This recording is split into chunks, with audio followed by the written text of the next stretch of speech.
Hello and welcome to The Hidden Perfectionist, a guide to imperfect progress in health, life, and everything in between. I'm Ashley, a coach, recovering perfectionist, and your reminder that you don't need more discipline, you need less pressure. This podcast is for the woman who's pretending like she's got it all together, but deep down feels like she's always behind.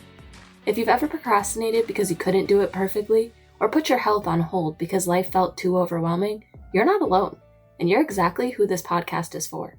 Around here, we're ditching the all-or-nothing mindset, getting real about burnout, and learning how to make sustainable change, one messy step at a time.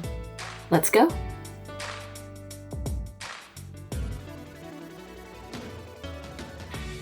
Hello and welcome back to The Hidden Perfectionist. I'm Ashley, and today's episode is going to make you completely rethink how you look at your day. Not just what happens, but how it all adds up. Because sometimes it's not the big stuff that breaks us. It's the little stuff we keep collecting without even realizing it. But before we jump in, let's talk about my drink of the day. Today, I'm sipping on an orange poppy. And listen, I'm not even a big soda person, but something about orange and grape just hits different. All right, let's dive in.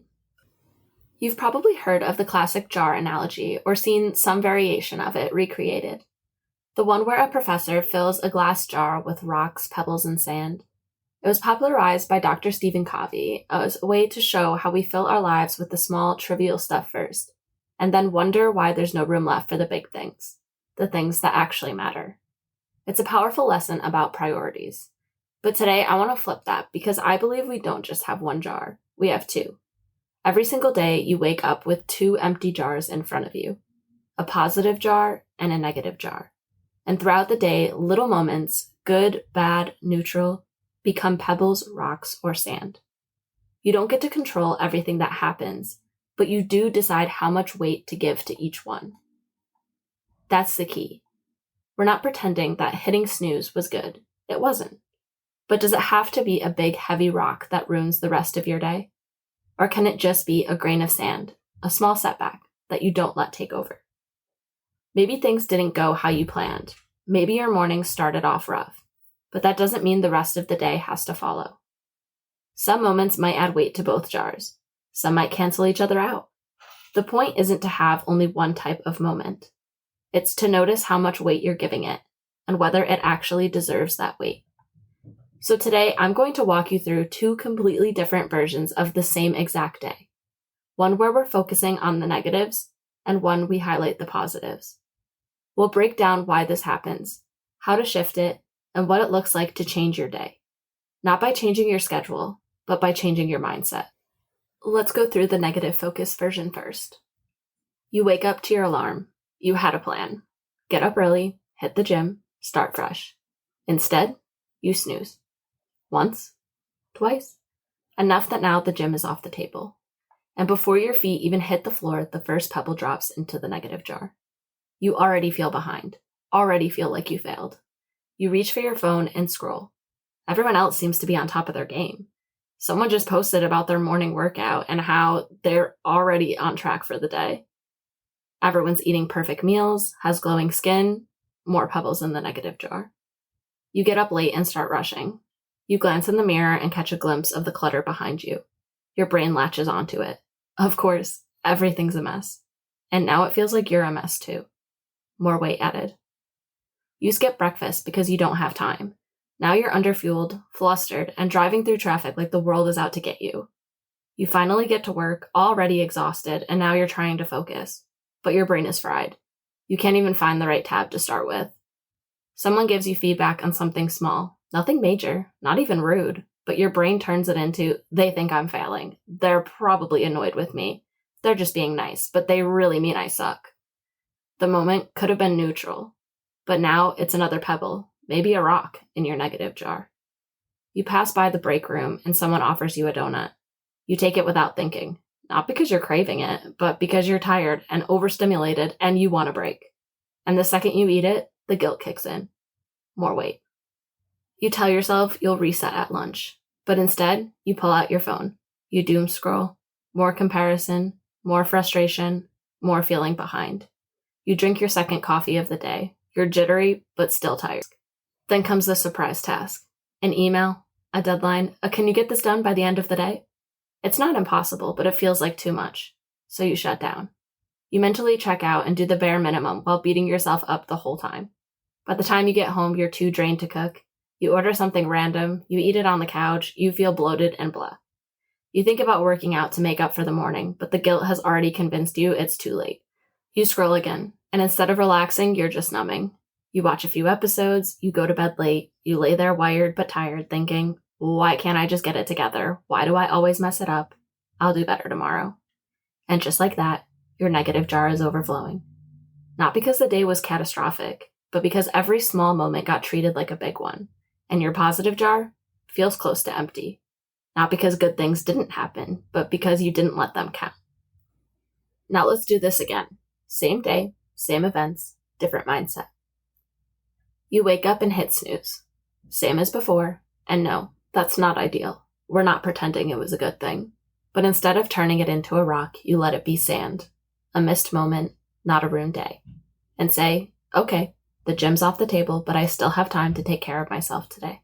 You get up, you stretch, you start your day slower. Not perfectly, but intentionally.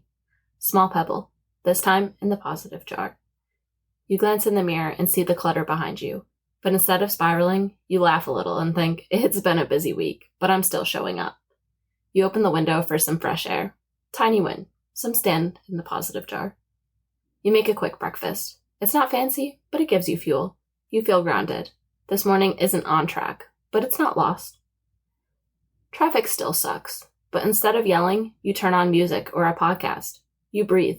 You choose to not let this moment define your mood. Another win, another pebble.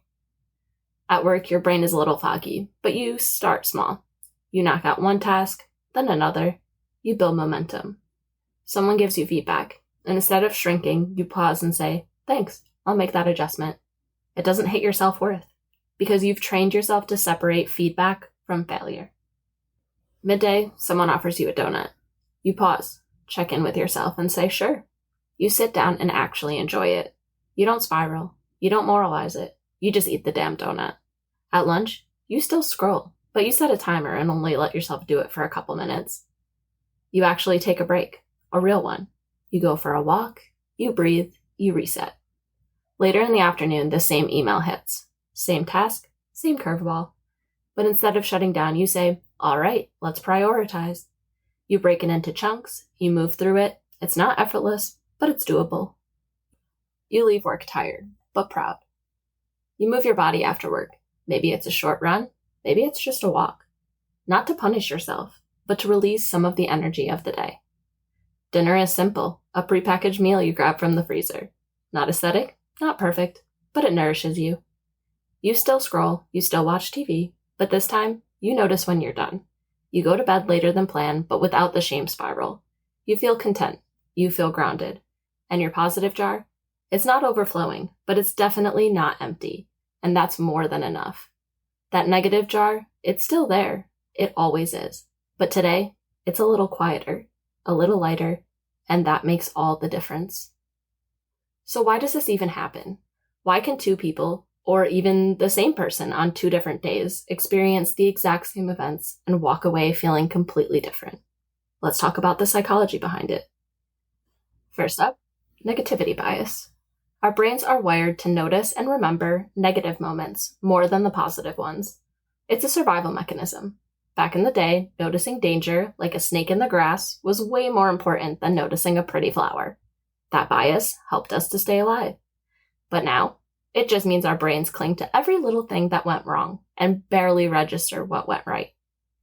Then there's something called cognitive distortions. These are those sneaky mental habits that warp how we see reality. Things like all or nothing thinking, catastrophizing, and taking things personally. So instead of thinking, that task took me way longer than expected, you think, I suck at my job and I'm failing. It's not the event itself, it's the story your brain tells about it. Next is emotional stacking. This happens when you don't check in with yourself. One tiny frustration, like spilling your coffee, stacks on top of a rude email, then a missed deadline, then traffic, and suddenly you're crying because your charger fell behind the couch. It's not just the charger, it's everything underneath that never got acknowledged. But here's the good news. This isn't just how your brain works forever. Your brain has something called neuroplasticity, which means it can change. With repetition, new patterns, and intention, you can literally rewrite how your brain responds. You can train yourself to notice the positive moments more, to pause before spiraling, to carry the day differently. It's not about toxic positivity or pretending everything's fine. It's about building awareness and choosing what jar gets the weight. And this mindset shift, it's not just a theory. I've seen it change real people's lives, not by giving them more time or more motivation, but by helping them stop adding unnecessary weight to their already full days. One of my clients used to write off her entire day if she missed one habit. If she didn't get her morning workout in or ate something she didn't plan for, she'd say, well, I already messed up, might as well start over tomorrow. But once we focused on her mindset, she started catching herself in the moment. Now she'll literally pause and say, okay, that didn't go how I wanted, but what can I still add to my positive jar today? She doesn't wait for perfect days anymore. She just keeps choosing again. Another client learned to question her thoughts before letting them run the show. She'd get a piece of feedback or see a photo of herself and spiral fast. But she started asking, is this a fact or is this a story my brain is creating? And that pause changed everything. Because when you stop assuming every thought is true, you give yourself space to choose a different response. You shift from reacting on autopilot to actually steering the wheel. And this isn't just something I teach. I practice it too. Just yesterday, I had one of those mornings. The night before, I threw a grape poppy in the freezer to get it cold fast because I wanted to drink it with dinner. And then I forgot about it. So when I opened the freezer the next morning, I was greeted by an exploded can of soda, frozen to everything inside. Sticky purple ice chunks everywhere. I sighed, reached for my coffee, and while pouring it, I shattered my to-go mug across the counter. Glass, coffee, grape soda slush, all before 8 a.m. I had planned on frying an egg before walking out the door, but instead I spent the morning mopping the floor and scraping frozen fruit juice off the freezer shelves. My breakfast ended up being a string cheese and a meat stick I grabbed on the way out. Was it ideal? Not even close, but I still fueled myself. I didn't let the morning chaos decide the tone of my whole day. I gave it weight, sure, but only what it deserved. And then I called a friend on my way to work. I told her the whole story, we laughed about the disaster, and just like that, something that could have ruined my morning became a funny moment I got to share. That phone call? Pebble in the positive jar. Not because the mess didn't happen, but because I chose to carry it differently. And that's the practice. Not ignoring the mess, but not turning it into more than it needs to be. So how do you start using the two-jar mindset in your own life? Here are a few tools you can try, starting today. First, ask yourself, which jar am I filling right now? Sometimes just noticing that you're piling more weight into the negative jar is enough to shift your behavior. Next, when you catch yourself spiraling, pause and ask, how much weight does this moment actually deserve? Because yeah, the thing that happened might be annoying, but does it need to take up that much space in your day? Then try to balance the jars. If something tough happens, add something to the positive jar on purpose. Go for a walk, text a friend, put on some music. Do something that reminds your brain, hey, this day isn't only made of sand and stress. Another powerful tool is this. Name the story. When a negative thought pops up, call it what it is, a story. Not a fact, not a guarantee, just a story your brain made up in the moment. And finally, check in at the end of the day and ask, what did I put in each jar today? You don't have to journal for hours. Even a 30-second reflection can help rewire what your brain holds on to overnight. Because remember, the goal isn't to have a perfect day. It's to stop letting the wrong jar carry all the weight. Your day is made of pebbles. Your life is built one choice, one moment, one jar at a time. You don't need to erase the negative jar. You just need to stop letting it win by default. This week, practice choosing differently. Because mindset isn't fluff. It's the filter that shapes your entire experience. And you get to choose. Thanks so much for listening to this episode of The Hidden Perfectionist. If it resonated with you, I'd love it if you subscribed or shared it with a friend. If you want to say hi or tell me what hit home, come find me on Instagram at ashleylyn.fitness. Next episode, we're digging into the difference between productivity and punishment and how perfectionists often confuse being busy with being successful. If your ambition is secretly burning you out, this one's for you. Until then, grab yourself a fun little drink and give yourself some grace. You're doing better than you think.